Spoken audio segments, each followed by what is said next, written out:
ಮಿತ್ರರೇ ನಮಸ್ಕಾರ. ಮಿತ್ರರೇ, ಪಶ್ಚಿಮ ಬಂಗಾಳದ ಫಾಲ್ತಾ ವಿಧಾನಸಭಾ ಕ್ಷೇತ್ರ ಇದೆಯಲ್ಲ, ಈ ಬಾರಿಯ ಚುನಾವಣೆಯಲ್ಲೇ ಅತಿ ಹೆಚ್ಚು ಸದ್ದು ಮಾಡಿದಂಥ ಒಂದು ಕ್ಷೇತ್ರ. ಅಲ್ಲಿ ಮತದಾನದ ದಿನ ಅಕ್ರಮ ನಡೆದಿತ್ತು. ಹೀಗಾಗಿ ಪುನಃ ಮತದಾನವನ್ನು ನಡೆಸೋದಕ್ಕೆ ಚುನಾವಣಾ ಆಯೋಗ ತೀರ್ಮಾನ ಕೈಗೊಂಡಿತ್ತು. ಮೇ 21ನೇ ತಾರೀಕು ಚುನಾವಣೆ ಕೂಡ ನಡೆದಿತ್ತು. ಆದರೆ ಚುನಾವಣೆಗೆ 2 ದಿನದ ಮುಂಚೆ ಯಾರಿಂದಾಗಿ ಬೈ ಎಲೆಕ್ಷನ್ ಆಗುವಂತಾಗಿತ್ತೋ ಅದೇ ಅಭ್ಯರ್ಥಿ ಚುನಾವಣೆಯಿಂದ ಹಿಂದೆ ಸರಿದಿದ್ದ. ಅದೆಲ್ಲ ನಿಮಗೆ ಗೊತ್ತಿರುವಂಥ ವಿಚಾರ. ಇವತ್ತು ಅದರ ರಿಸಲ್ಟ್ ಬಂದಿದೆ. ಮಿತ್ರರೇ, ಈ ರಿಸಲ್ಟ್ ಬಗ್ಗೆ ಬಹಳ ನಿರೀಕ್ಷೆ ಏನು ಉಳಿದಿರಲಿಲ್ಲ. ಆದರೆ ಇದರ ಬಗ್ಗೆ ಸ್ವಲ್ಪ ಕುತೂಹಲ ಇತ್ತು. ಯಾಕೆ ಕೇಳಿದ್ರೆ, ಇದು ಸುವೇಂದು ಅಧಿಕಾರಿ ಅವರಿಗೆ ಎದುರಾದಂಥ ಮೊದಲ ಅಗ್ನಿ ಪರೀಕ್ಷೆ. ಇಲ್ಲಿ ಬಿಜೆಪಿಗೆ ಲೀಡ್ ಎಷ್ಟು ಬರುತ್ತೆ ಎನ್ನುವಂಥದ್ದು ಬಹಳ ಪ್ರಾಮುಖ್ಯ ಆಗಿತ್ತು. ಇವತ್ತು ರಿಸಲ್ಟ್ ಹೊರ ಬಂದಿದೆ. ಮಿತ್ರರೇ, ನೀವು ಊಹೆ ಮಾಡೋದಕ್ಕೂ ಸಾಧ್ಯ ಇಲ್ಲ. ಅಂತಹ ಲೀಡ್ನಲ್ಲಿ ಬಿಜೆಪಿಯ ಅಭ್ಯರ್ಥಿ ಗೆಲುವು ಸಾಧಿಸಿದ್ದಾರೆ. ಇದು ಸುವೇಂದು ಅಧಿಕಾರಿಯವರ ಕೈ ಬಲಪಡಿಸೋದು ಮಾತ್ರ ಅಲ್ಲ, ಅವರಿಗೆ ಆನೆ ಬಲ ಬಂದಂತಾಗಿದೆ. ಮುಂದಿನ ಎಲ್ಲ ನಿರ್ಧಾರಗಳಿಗೆ ಬಂಗಾಳದ ಜನ ಯಾವ ರೀತಿಯಾಗಿ ಸಾಥ್ ಕೊಡ್ತಾರೆ ಅನ್ನೋದಕ್ಕೆ ಒಂದು ಇಂಡಿಕೇಶನ್ ಸಿಕ್ಕಿದೆ. ಅದರ ಬಗ್ಗೆ ಸ್ವಲ್ಪ ಡೀಟೇಲ್ ಆಗಿ ಹೇಳ್ತೀನಿ. ಯಾಕೆ ಈ ಚುನಾವಣೆ ಇಂಪಾರ್ಟೆಂಟ್ ಆಗುತ್ತೆ ಅಂತಂದ್ರೆ, ಫಾಲ್ತಾದಲ್ಲಿ ಇವತ್ತು TMC ಸೋತಿದ್ದಲ್ಲ, ನೇರವಾಗಿ ಅಭಿಷೇಕ್ ಬ್ಯಾನರ್ಜಿ ಸೋತಿದ್ದು. ಮುಂದಿನ ಚುನಾವಣೆಯಲ್ಲಿ ಅಭಿಷೇಕ್ ಬ್ಯಾನರ್ಜಿ ಇಲ್ಲೇನಾದರೂ ಚುನಾವಣೆಗೆ ನಿಂತರೆ ಏನಾಗುತ್ತೆ ಅನ್ನೋದರ ರಿಸಲ್ಟ್ ಇವತ್ತೇ ಗೊತ್ತಾಗಿದೆ. ಅದ್ರ ಬಗ್ಗೆ ಕೂಡ ಹೇಳ್ತೀನಿ. ಜೊತೆಗೆ ಸುವೇಂದು ಅಧಿಕಾರಿಯವರು ಬಂಗಾಳದಲ್ಲಿ ಆದಂತಹ ಲೋಪಗಳನ್ನು ಸರಿಪಡಿಸುವಲ್ಲಿ ಬಹಳ ವೇಗವಾಗಿ ಮುನ್ನುಗ್ತಾ ಇದ್ದಾರೆ. ಮುಖ್ಯವಾಗಿ ಬಕ್ರೀದ್ ರಜೆಯನ್ನ ಕಟ್ ಆಫ್ ಮಾಡಿದ್ದಾರೆ. ಅದು ಬಹಳ ಸದ್ದು ಮಾಡ್ತಾ ಇದೆ. ಜೊತೆಗೆ ಕೌ ಸ್ಲಾಟರ್ ಆಕ್ಟ್ ಇತ್ತಲ್ಲ, ಅದನ್ನ ಬಹಳ ಕಟ್ಟುನಿಟ್ಟಾಗಿ ಜಾರಿಗೆ ತಂದಿದ್ದಾರೆ. ಇದು ಬಂಗಾಳದಲ್ಲಿ ಹೊಸ ಸಂಚಲನಕ್ಕೆ ಕೂಡ ಕಾರಣ ಆಗಿದೆ. ಅದ್ರ ಬಗ್ಗೆಯೂ ಕೂಡ ಮಾಹಿತಿ ಕೊಡ್ತೀನಿ. ಹಾಗೆ ಈ ಅಕ್ರಮ ವಲಸಿಗರನ್ನ ಹೊರದಬ್ಬಿ ಕ್ಲೀನ್ ಬಾಂಗ್ಲಾ ಯೋಜನೆ ಇದೆಯಲ್ಲ, ಆ ವಿಚಾರದಲ್ಲಿ ಸುವೇಂದು ಅಧಿಕಾರಿ ಒಂದು ಮಹತ್ವದ ತೀರ್ಮಾನವನ್ನು ಕೈಗೊಂಡಿದ್ದಾರೆ. ಜಿಲ್ಲಾಧಿಕಾರಿಗಳಿಗೆ ಒಂದು ಆದೇಶವನ್ನು ಕೂಡ ಮಾಡಿದ್ದಾರೆ. ಆ ಮಾಹಿತಿಯನ್ನು ಕೂಡ ಇದೇ ವಿಡಿಯೋದಲ್ಲಿ ಕೊಡ್ತೀನಿ. ನೀವು ಈ ವಿಡಿಯೋನ ಕೊನೆವರೆಗೂ ಮಿಸ್ ಮಾಡದೆ ನೋಡಿ. ಮೊದಲನೇದಾಗಿ ಈ ಫಾಲ್ತಾ ಕ್ಷೇತ್ರದ ರಿಸಲ್ಟ್ ಬಂತಲ್ಲ, ಅದರ ಮಾಹಿತಿಯನ್ನು ಕೊಟ್ಟು ಬಿಡ್ತೀನಿ.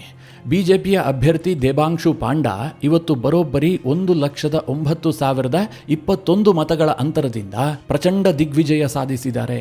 ಮಿತ್ರರೇ, ಈ 1 ಲಕ್ಷ ಲೀಡಲ್ಲ ನಾವು ವಿಧಾನಸಭಾ ಚುನಾವಣೆಯಲ್ಲಿ ಕಲ್ಪನೆ ಮಾಡೋದಕ್ಕೂ ಸಾಧ್ಯ ಇಲ್ಲ. ಈ ಮೂಲಕವಾಗಿ ಫಾಲ್ತಾ ಕ್ಷೇತ್ರದ ಬಿಜೆಪಿಯ ಅಭ್ಯರ್ಥಿ ಬಂಗಾಳದಲ್ಲಿ ಹೊಸ ಇತಿಹಾಸವನ್ನೇ ರಚಿಸಿದ್ದಾರೆ. ಯಾಕೆ ಅಂತಂದ್ರೆ, ಈ ಬಾರಿ ಬಿಜೆಪಿ ಬಂಗಾಳದಲ್ಲಿ ಒಟ್ಟು 207 ಕ್ಷೇತ್ರವನ್ನು ಗೆದ್ದಿತ್ತು. ಇವತ್ತು ಈ ಫಾಲ್ತಾ ಗೆಲ್ಲುವ ಮೂಲಕ ಅದು 208ಕ್ಕೆ ಏರಿಕೆಯಾಗಿದೆ. ಆದರೆ ಈ 207 ಕ್ಷೇತ್ರವನ್ನು ಈ ಹಿಂದೆ ಗೆದ್ದಿತ್ತಲ್ಲ ಬಿಜೆಪಿ, ಆ ಪೈಕಿ ನಕ್ಸಲ್ ಭಾರಿ ಕ್ಷೇತ್ರದಲ್ಲಿ ಬಿಜೆಪಿಯ ಅಭ್ಯರ್ಥಿ 1,04,000 ಮತಗಳ ಅಂತರದಿಂದ ಜಯ ಸಾಧಿಸಿದ್ರು. ಅದು ಈ ಚುನಾವಣೆಯಲ್ಲಿ ಅತಿ ದೊಡ್ಡ ಲೀಡ್ ಆಗಿತ್ತು. ಆದರೆ ಇವತ್ತು ಆ ದಾಖಲೆಯನ್ನ ದೇಬಾಂಶು ಪಾಂಡಾ ಮುರಿದಿದ್ದಾರೆ. ಅವರಿಗೆ 1,09,021 ಮತಗಳ ಅಂತರದ ಗೆಲುವು ಸಿಕ್ಕಿದೆ. ಮಿತ್ರರೇ, ಚುನಾವಣೆಗೆ ಮುಂಚೆ ಏನೇನಾಯಿತು ಅಂತ ನಿಮಗೆಲ್ಲ ಗೊತ್ತು. ಬೈ ಎಲೆಕ್ಷನ್ ಯಾಕಾಯಿತು ಅಂತ ಕೂಡ ನಿಮಗೆ ಗೊತ್ತು.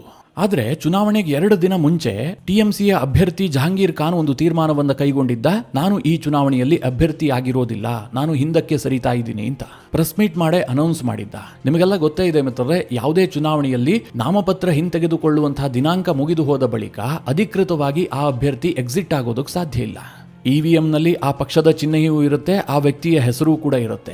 ಜನ ಮನಸ್ಸು ಮಾಡಿದ್ರೆ ಆತನಿಗೆ ವೋಟ್ ಹಾಕಬಹುದು. ಹೀಗಾಗಿ ನನಗೊಂದು ಕುತೂಹಲ ಇತ್ತು, ಜಹಾಂಗೀರ್ ಖಾನನಿಗೆ ಎಷ್ಟು ವೋಟ್ ಬೀಳಬಹುದು.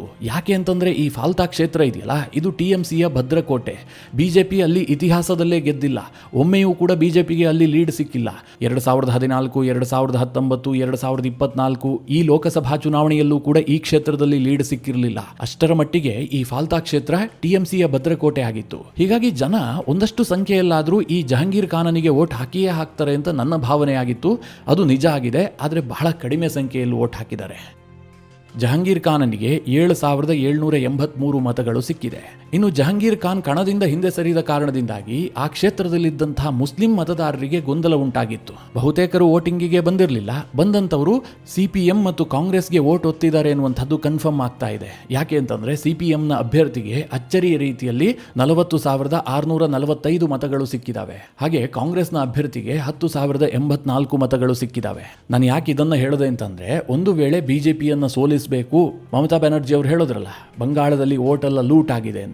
ಜನ ನಿಜವಾಗ್ಲೂ ಹಾಗೆ ತೀರ್ಮಾನ ಮಾಡಿದ್ದಾದ್ರೆ CPMನ ಅಭ್ಯರ್ಥಿಯನ್ನ ಗೆಲ್ಲಿಸಬಹುದಿತ್ತು, ಅಥವಾ ಕಾಂಗ್ರೆಸ್ನ ಅಭ್ಯರ್ಥಿಯನ್ನ ಬೇಕಾದರೂ ಗೆಲ್ಲಿಸಬಹುದಿತ್ತು. ಕಾಂಗ್ರೆಸ್ ಅಲ್ಲಿ ಮುಸ್ಲಿಂ ಅಭ್ಯರ್ಥಿಯನ್ನೇ ಕಣಕ್ಕಿಳಿಸಿತ್ತು. ಇದೆಲ್ಲದರ ನಡುವೆಯೂ ಕೂಡ ಬಿಜೆಪಿಯ ಅಭ್ಯರ್ಥಿ 1,49,666 ಮತಗಳನ್ನ ಗಳಿಸಿದ್ದಾರೆ.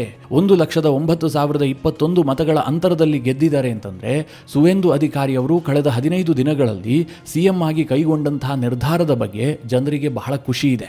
ಜನ ಹೊಸ ಸರ್ಕಾರಕ್ಕೆ ಪೂರ್ಣ ಬೆಂಬಲ ಕೊಟ್ಟಿದ್ದಾರೆ ಅಂತಲೇ ಅರ್ಥ. ಸಾಮಾನ್ಯವಾಗಿ ಮಿತ್ರರೇ, ಬೈ ಎಲೆಕ್ಷನ್ನಲ್ಲಿ ಯಾರು ಅಧಿಕಾರದಲ್ಲಿರ್ತಾರೋ ಅವರಿಗೆ ಜನ ಓಟ್ ಕೊಡುವಂತಹದ್ದು ಕಾಮನ್. ಆದರೆ ಇಷ್ಟೊಂದು ದೊಡ್ಡ ಲೀಡ್ ಕೊಡ್ತಾರೆ ಅಂತಂದ್ರೆ ಆ ಸರ್ಕಾರ ಜನರಿಗೆ ಬಹಳ ತೃಪ್ತಿ ತರಿಸಿದೆ ಅಂತಲೇ ಅರ್ಥ.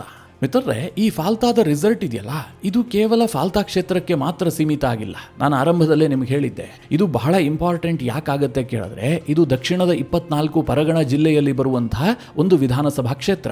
ಅದಕ್ಕಿಂತ ಹೆಚ್ಚಾಗಿ ಡೈಮಂಡ್ ಹಾರ್ಬರ್ ಲೋಕಸಭಾ ಕ್ಷೇತ್ರದ ವ್ಯಾಪ್ತಿಯಲ್ಲಿ ಬರುವಂತಹ ವಿಧಾನಸಭಾ ಕ್ಷೇತ್ರ. ಡೈಮಂಡ್ ಹಾರ್ಬರ್ ಅಂತಿದ್ದ ಹಾಗೆ ಯಾರು ಅಂತ ನಿಮ್ಗೆ ಗೊತ್ತಾಗಿರುತ್ತಲ್ವಾ? ಅದು ಮಮತಾ ಬ್ಯಾನರ್ಜಿಯವರ ಸೋದರಳಿಯ ಅಭಿಷೇಕ್ ಬ್ಯಾನರ್ಜಿ ಸ್ಪರ್ಧಿಸುವಂತಹ ಕ್ಷೇತ್ರ. ಮಿತ್ರರೇ, ಈ ಡೈಮಂಡ್ ಹಾರ್ಬರ್ನಲ್ಲಿ 2009ರಿಂದ ನಿರಂತರವಾಗಿ TMC ಗೆಲ್ತಾ ಇದೆ. ಆ ಲೋಕಸಭಾ ಕ್ಷೇತ್ರವನ್ನು BJP ಆಗಲಿ ಅಥವಾ CPM ಪಕ್ಷ ಆಗಲಿ ಗೆಲ್ಲೋದಕ್ಕೆ ಸಾಧ್ಯವೇ ಇಲ್ಲ. ಅಷ್ಟರ ಮಟ್ಟಿಗೆ ಭದ್ರಕೋಟೆಯನ್ನಾಗಿ TMC ಮಾರ್ಪಾಡು ಮಾಡಿಕೊಂಡಿದೆ. 2019ರ ಚುನಾವಣೆಯಲ್ಲಿ TMCಯ ಅಭಿಷೇಕ್ ಬ್ಯಾನರ್ಜಿ ಬರೋಬ್ಬರಿ 7 ಲಕ್ಷ ಮತಗಳ ಅಂತರದಲ್ಲಿ BJPಯ ಅಭ್ಯರ್ಥಿಯನ್ನು ಸೋಲಿಸಿದ್ರು. ಆದರೆ ಈ ವಿಧಾನಸಭಾ ಚುನಾವಣೆ ಆದ ಬಳಿಕ ಅಭಿಷೇಕ್ ಬ್ಯಾನರ್ಜಿಯವರ ಈ ಡೈಮಂಡ್ ಹಾರ್ಬರ್ ಕೋಟೆ ಏನಿತ್ತು ಅದು ಛಿದ್ರ ಆಗಿದೆ. ಹೇಗೆ ಅಂತಂದ್ರೆ, ಈ ಬಾರಿ ಈ ಲೀಡ್ ಇದೆಯಲ್ಲ, ಅಂದ್ರೆ 2024ರ ಚುನಾವಣೆಯಲ್ಲಿ 7 ಲಕ್ಷ ಲೀಡ್ ಸಿಕ್ಕಿತ್ತಲ್ಲ, ಅದು ಈ ವಿಧಾನಸಭಾ ಚುನಾವಣೆ ಆದ ಬಳಿಕ ಕೇವಲ 2,30,000 ಓಟ್ಗಳಿಗೆ ಕುಸಿತ ಕಂಡಿದೆ. ಇದು ಏನನ್ನ ಸೂಚಿಸ್ತಾ ಇದೆ ಅಂತಂದ್ರೆ, 2029ರ ಚುನಾವಣೆಯಲ್ಲಿ ಅಭಿಷೇಕ್ ಬ್ಯಾನರ್ಜಿ ತನ್ನ ಕ್ಷೇತ್ರವನ್ನು ಉಳಿಸಿಕೊಳ್ಳೋದಕ್ಕೂ ಕೂಡ ಹೆಣಗಾಡಬೇಕು. ಸಾಧ್ಯ ಇಲ್ಲ ಅಂತಲೇ ಹೇಳಲಾಗ್ತಾ ಇದೆ. ಆ ಮಟ್ಟಿನ ಬದಲಾವಣೆಗೆ ಫಾಲ್ತಾದ ಈ ಒಂದು ಕ್ಷೇತ್ರದ ಚುನಾವಣಾ ರಿಸಲ್ಟ್ ಕಾರಣ ಆಗಿದೆ. ಇದರ ಜೊತೆಗೆ ಇವತ್ತಿನ ರಿಸಲ್ಟ್ ನೋಡಿದ ಬಳಿಕ ಬಂಗಾಳದಲ್ಲಿ TMCಗೆ ಉಳಿಗಾಲ ಇಲ್ಲ ಅನ್ನುವಂಥದ್ದು ಕನ್ಫರ್ಮ್ ಆಗಿದೆ. ಬಂಗಾಳದಲ್ಲಿ ಒಂದು ಟ್ರೆಂಡ್ ಇರುವಂತಹದ್ದು ನಿಮಗೆಲ್ಲ ಗೊತ್ತಿರುವಂತಹ ವಿಚಾರ. ಅಲ್ಲಿ ಯಾರು ಗೆಲ್ತಾ ಇರ್ತಾರೋ ಅವರಿಗೆ ಜನ ಓಟ್ ಹಾಕ್ತಾ ಇರ್ತಾರೆ. ಅವರು ಬದಲಾವಣೆ ಬಯಸುವಂತಹದ್ದು ಬಹಳ ನಿಧಾನ. ಹಾಗೆ ಜನ ಬದಲಾವಣೆಯನ್ನ ಬಯಸಿದ್ರು ಅಂತಂದ್ರೆ ಅದನ್ನ ತಡೆಯೋದಕ್ಕೂ ಸಾಧ್ಯ ಇಲ್ಲ. ಸರ್ಕಾರವನ್ನ ಕಿತ್ತೆಸಿತಾರೆ, ಹಾಗೆ ಬುಡ ಸಮೇತವಾಗಿ ನಾಮಾವಶೇಷ ಮಾಡ್ತಾರೆ. ಸದ್ಯ TMCಯ ಪರಿಸ್ಥಿತಿಯೂ ಕೂಡ ಹಾಗೆ ಆಗುವಂತಹ ಲಕ್ಷಣಗಳು ಇವತ್ತಿನ ರಿಸಲ್ಟ್ ಬಳಿಕ ಕಾಣಿಸ್ತಾ ಇದೆ. ಇನ್ನು ಮಿತ್ರರೇ, CM ಆದ ಬಳಿಕ ಪ್ರತಿನಿತ್ಯವೂ ಕೂಡ ಒಂದಲ್ಲ ಒಂದು ಡೈನಾಮಿಕ್ ನಿರ್ಧಾರಗಳನ್ನೇ ಕೈಗೊಳ್ಳುತ್ತಾ ಇರುವಂತಹ ಸುವೇಂದು ಅಧಿಕಾರಿಯವರು ಈಗ ಬಕ್ರೀದ್ ವಿಚಾರದಲ್ಲೂ ಕೂಡ ಅಂತಹದೇ ನಿರ್ಧಾರ ಮಾಡಿದ್ದಾರೆ. ನಿಮಗೆಲ್ಲ ಗೊತ್ತೇ ಇದೆ, ಹಿಂದೂ ಇರಬಹುದು, ಕ್ರೈಸ್ತ ಇರಬಹುದು, ಮುಸಲ್ಮಾನ ಇರಬಹುದು, ಅವರೆಲ್ಲರ ಹಬ್ಬಗಳಿಗೂ ಕೂಡ ಈ ದೇಶದಲ್ಲಿ ತಾರತಮ್ಯ ಇಲ್ಲದಂತೆ ರಜೆ ಕೊಡಲಾಗುತ್ತೆ. ರಂಜಾನ್ಗೂ ಸಿಗುತ್ತೆ, ಬಕ್ರೀದ್ಗೂ ಸಿಗುತ್ತೆ, ದೀಪಾವಳಿಗೂ ಸಿಗುತ್ತೆ. ಆದರೆ ಈ ಬಂಗಾಳದಲ್ಲಿ ಓಲೈಕೆ ರಾಜಕಾರಣ ಯಾವ ಹಂತಕ್ಕೆ ಹೋಗಿತ್ತು ಅಂತಂದ್ರೆ, ಬಕ್ರೀದ್ ಹಬ್ಬಕ್ಕೆ 2-3 ದಿನ ರಜೆ ಕೊಡಲಾಗ್ತಾ ಇತ್ತು. ಈ ಬಾರಿಯೂ ಸಹ ಸರ್ಕಾರ 26 ಮತ್ತು 27ನೇ ತಾರೀಕು ರಜೆಯನ್ನು ಘೋಷಣೆ ಮಾಡಿತ್ತು, ಅಂದ್ರೆ ಈ ಹಿಂದೆ ಇದ್ದಂತಹ ಸರ್ಕಾರ. ಆದರೆ ಸುವೇಂದು ಅಧಿಕಾರಿಯವರು ಈಗ ಅದನ್ನ ಕೇವಲ 28ನೇ ತಾರೀಕು ಮಾತ್ರ ರಜೆ ಅಂತ ಘೋಷಣೆ ಮಾಡಿದ್ದಾರೆ. ಉಳಿದಂತಹ 2 ದಿನವೂ ಕೂಡ ಕೆಲಸಕ್ಕೆ ಹಾಜರಾಗಬೇಕು. ಬಕ್ರೀದ್ಗೆ ಕೇಂದ್ರದ ಗೈಡ್ಲೈನ್ಸ್ ಪ್ರಕಾರ 1 ದಿನ ಮಾತ್ರ ರಜೆ ಮೀಸಲು ಅಂತ ಸರ್ಕಾರ ತೀರ್ಮಾನವನ್ನ ಕೈಗೊಂಡಿದೆ. ಇದರಿಂದ ಏನಪ್ಪ ಗೊತ್ತಾಗುತ್ತೆ ಅಂತಂದ್ರೆ, ಮಮತಾ ಬ್ಯಾನರ್ಜಿ ಸರ್ಕಾರ ಓಲೈಕೆಗೋಸ್ಕರವಾಗಿ ಎಂತೆಂತಹ ತೀರ್ಮಾನವನ್ನ ಕೈಗೊಂಡಿತ್ತು ಅನ್ನುವಂಥದ್ದು ಈಗ ಗೊತ್ತಾಗ್ತಾ ಇದೆ. ಹಾಗೆ ಮಿತ್ರರೇ, ಈ ಬಾರಿಯ ಬಕ್ರೀದ್ನಲ್ಲಿ ಇನ್ನೊಂದು ವಿಚಾರ ಬಹಳ ಸದ್ದು ಮಾಡ್ತಾ ಇದೆ. ಬಂಗಾಳದ ಮುಸಲ್ಮಾನರಲ್ಲೇ ಒಡಕನ್ನ ಕೂಡ ತಂದಿದೆ. ಅದೇನು ಕೇಳಿದ್ರೆ, ಗೋಹತ್ಯೆಗೆ ಸರ್ಕಾರ ವಿಧಿಸಿದಂತಹ ಕಠಿಣ ಕಾನೂನು. ಬಂಗಾಳದಲ್ಲಿ ಈವರೆಗೂ ಕೂಡ ಗೋಹತ್ಯೆ ನಿಷೇಧ ಕಾನೂನು ಜಾರಿಗೊಂಡಿಲ್ಲ. ಅಲ್ಲಿರುವಂತಹದ್ದು 1950ರ ಕೌ ಸ್ಲಾಟರ್ ಆಕ್ಟ್. ಆ ಕಾನೂನು ಏನ್ ಹೇಳುತ್ತೆ ಅಂತಂದ್ರೆ, ಯಾವುದೇ ಗೋ ವಧೆ ಆಗಬೇಕಾದ್ರೂ ಕೂಡ ಅದು ನಿರುಪಯುಕ್ತ ಆಗಿರಬೇಕು, ಇಲ್ಲ ಅದಕ್ಕೆ ವಯಸ್ಸಾಗಿರಬೇಕು. ಈ ರೀತಿಯಾದಂತಹ ಕೌ ಸ್ಲಾಟರ್ ಆಕ್ಟ್ 1950ರಲ್ಲೇ ಬಂಗಾಳದಲ್ಲಿ ಜಾರಿಗೆ ಬಂದಿತ್ತು. ಆದರೆ ಮಿತ್ರರೇ, ಈ ಕಾನೂನು ಕೇವಲ ನಾಮಕಾವಸ್ಥೆಗೆ ಮಾತ್ರ ಇಷ್ಟು ದಿನ ಜಾರಿಯಲ್ಲಿತ್ತು. ಯಾವುದೇ ಸರ್ಕಾರಗಳು ಕೂಡ ಅದರ ಬಗ್ಗೆ ತಲೆ ಕೆಡಿಸ್ಕೊಳ್ತಾ ಇರಲಿಲ್ಲ. ಈ ಕೌ ಸ್ಲಾಟರ್ ಆಕ್ಟ್ ಏನು ಹೇಳುತ್ತೆ ಗೊತ್ತಾ? 14 ವರ್ಷದ ಒಳಗಿನ ಯಾವುದೇ ಹಸುಗಳನ್ನಾಗ್ಲಿ, ಎಮ್ಮೆಗಳನ್ನಾಗ್ಲಿ ಅಥವಾ ಕೋಣ ಎತ್ತುಗಳನ್ನಾಗ್ಲಿ ಹತ್ಯೆ ಮಾಡುವಂತಿಲ್ಲ. ಪ್ರತಿಯೊಂದು ಹಸುವನ್ನು ಹತ್ಯೆ ಮಾಡಬೇಕಾದ್ರೂ ಕೂಡ ಅದಕ್ಕೆ ಫಿಟ್ನೆಸ್ ಸರ್ಟಿಫಿಕೇಟ್ ಅಗತ್ಯ. ಹೀಗೆಲ್ಲ ಕಾನೂನು ಹೇಳುತ್ತೆ. ಆದರೆ ಬಂಗಾಳದಲ್ಲಿ ಯಾರು ಕೇಳ್ತಾ ಇದ್ರು? ಮಮತಾ ಬ್ಯಾನರ್ಜಿ ಸರ್ಕಾರ ಇದನ್ನೆಲ್ಲ ನೋಡ್ತಾ ಇತ್ತಾ? ಬೇಕಾದರೆ 2 ವರ್ಷದ ದಷ್ಟಪುಷ್ಟ ಹಾಲು ಕೊಡುವಂತಹ ಹಸುವನ್ನು ಬೇಕಾದರೂ ಬಂಗಾಳದಲ್ಲಿ ವಧೆ ಮಾಡಬಹುದಿತ್ತು. ಸರ್ಕಾರ ಅದಕ್ಕೆ ಯಾವ ರೂಪದಲ್ಲೂ ತಡೆ ಒಡ್ಡುತ್ತಾ ಇರಲಿಲ್ಲ. ಆದರೆ BJP ಅಧಿಕಾರಕ್ಕೆ ಬರ್ತಿದ್ದ ಹಾಗೆ ತಕ್ಷಣದಲ್ಲಿ ಗೋಹತ್ಯೆ ನಿಷೇಧವನ್ನು ಜಾರಿಗೊಳಿಸೋದಕ್ಕೆ ಸಾಧ್ಯ ಆಗಿಲ್ಲ. ಹಾಗಂತ ಸುಮ್ಮನೆ ಬಿಟ್ರೆ ಈ ಬಕ್ರೀದ್ ವೇಳೆಯೇ ಸಾವಿರಾರು ಹಸುಗಳ ಮಾರಣ ಹೋಮ ಆಗಿಬಿಡುತ್ತೆ. ಅದನ್ನು ತಪ್ಪಿಸೋದಕ್ಕೋಸ್ಕರವಾಗಿ ಕೌ ಸ್ಲಾಟರ್ ಆಕ್ಟ್ ಏನಿತ್ತು ಅದನ್ನು ಕಟ್ಟುನಿಟ್ಟಾಗಿ ಜಾರಿಗೊಳಿಸೋದಕ್ಕೆ ತೀರ್ಮಾನ ಮಾಡ್ತು. ಆ ರೀತಿಯ ಆದೇಶವನ್ನ ಕೂಡ ಸುವೇಂದು ಸರ್ಕಾರ ಹೊರಡಿಸಿತು. ಯಾರೇ ಹಸುವನ್ನ ವಧೆ ಮಾಡೋದಾದ್ರೂ ಕೂಡ, ಅವರೇನೋ ಕುರ್ಬಾನಿ ಅಂತ ಕರೀತಾರಲ್ಲ, ಅದನ್ನ ಮಾಡೋದಾದ್ರೂ ಕೂಡ ಅದಕ್ಕೆ ಫಿಟ್ನೆಸ್ ಸರ್ಟಿಫಿಕೇಟ್ ಅಗತ್ಯ.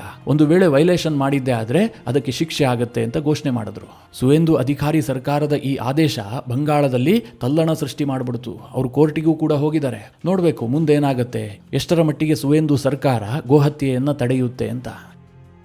ಇದರ ಜೊತೆಗೆ ಸಿಎಂ ಸುವೇಂದು ಅಧಿಕಾರಿ ಇನ್ನೊಂದು ಮಹತ್ವದ ನಿರ್ಧಾರವನ್ನ ಘೋಷಣೆ ಮಾಡಿದ್ದಾರೆ. ಬಂಗಾಳದ ಸರ್ಕಾರಿ ನೇಮಕಾತಿಗೆ ದೊಡ್ಡ ಬದಲಾವಣೆಯನ್ನ ತರ್ತೀವಿ. ಮಮತಾ ಬ್ಯಾನರ್ಜಿ ಸರ್ಕಾರದ ನಿಯಮಗಳೇನಿದ್ವು ಅದೆಲ್ಲದಕ್ಕೂ ಎಳ್ಳು ನೀರು ಬಿಡ್ತೀವಿ ಅಂತ.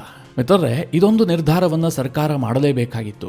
ಯಾಕೆ ಅಂತಂದ್ರೆ ಈ ಹಿಂದೆಯೂ ಕೂಡ ನಿಮಗೆ ಹಲವು ವಿಡಿಯೋದಲ್ಲಿ ತಿಳಿಸ್ಕೊಟ್ಟಿದ್ದೆ. ಬಂಗಾಳದಲ್ಲಿ ಯಾವ ರೀತಿಯಾಗಿ ನೇಮಕಾತಿ ನಡೆಯುತ್ತೆ ಅಂತಂದ್ರೆ, ಒಬ್ಬ ವ್ಯಕ್ತಿ ಸರ್ಕಾರಿ ಉದ್ಯೋಗವನ್ನ ಪಡೆದುಕೊಳ್ಬೇಕಾದ್ರೆ ಆತನಿಗೆ ಕೆಲ ಅರ್ಹತೆಗಳು ಬೇಕಾಗುತ್ತಲ್ವಾ.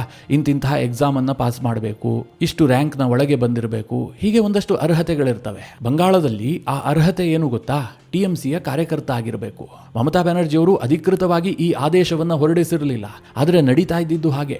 ಇದೇ ಕಾರಣದಿಂದ 26,000 ಶಿಕ್ಷಕರ ನೇಮಕಾತಿಯನ್ನ ಕೋರ್ಟ್ ರದ್ದುಪಡಿಸಿತ್ತು. ಮೀಸಲಾತಿ ವಿಚಾರದಲ್ಲೂ ಕೂಡ ಸರ್ಕಾರಕ್ಕೆ ಹಿನ್ನಡೆ ಆಗಿತ್ತು. ಇದೆಲ್ಲದನ್ನ ಈಗ 1 by 1 ಸರಿ ಮಾಡುವಂತಹ ಕೆಲಸವನ್ನ ಸುವೇಂದು ಅಧಿಕಾರಿ ಮಾಡ್ತಾ ಇದ್ದಾರೆ.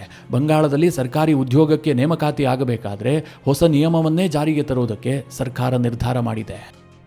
ಇನ್ನು ಬಂಗಾಳದಲ್ಲಿ ಸುವೇಂದು ಅಧಿಕಾರಿ ಸಿಎಂ ಆದ ಬಳಿಕ ಅವರ 3D ಯೋಜನೆ ಅಥವಾ ಅವರ ಘೋಷಣೆ ಏನಿದೆ ಅದು ಬಹಳ ಸದ್ದು ಮಾಡ್ತಾ ಇದೆ. 3D ಅಂತಂದ್ರೆ ಡಿಟೆಕ್ಟ್, ಡಿಲೀಟ್, ಡಿಪೋರ್ಟ್. ಅಕ್ರಮ ವಲಸಿಗರನ್ನ ಮೊದಲಿಗೆ ನಾವು ಹುಡುಕಿದ್ವಿ, ನಂತರ ವೋಟರ್ ಲಿಸ್ಟ್ನಲ್ಲಿ ಡಿಲೀಟ್ ಆಯಿತು, ಈಗ ಡಿಪೋರ್ಟ್ ಮಾಡುವಂತಹ ಕೆಲಸವನ್ನ ಅಂದರೆ ಬಾಂಗ್ಲಾದೇಶಕ್ಕೆ ಓಡಿಸುವಂತಹ ಕೆಲಸವನ್ನ ನಾವು ಮಾಡ್ತೀವಿ ಅಂತ ಸುವೇಂದು ಅಧಿಕಾರಿ ಬಹಿರಂಗವಾಗಿ ಘೋಷಣೆ ಮಾಡಿದ್ರು. ಆ ಪ್ರಕಾರವಾಗಿ ಇವತ್ತು ಮಹತ್ವದ ಹೆಜ್ಜೆ ಇಟ್ಟಿದ್ದಾರೆ. ಬಂಗಾಳದ ಎಲ್ಲ ಜಿಲ್ಲಾಧಿಕಾರಿಗಳಿಗೂ ಕೂಡ ಸಿಎಂ ಆಫೀಸ್ನಿಂದ ಒಂದು ಲೆಟರ್ ಹೋಗಿದೆ.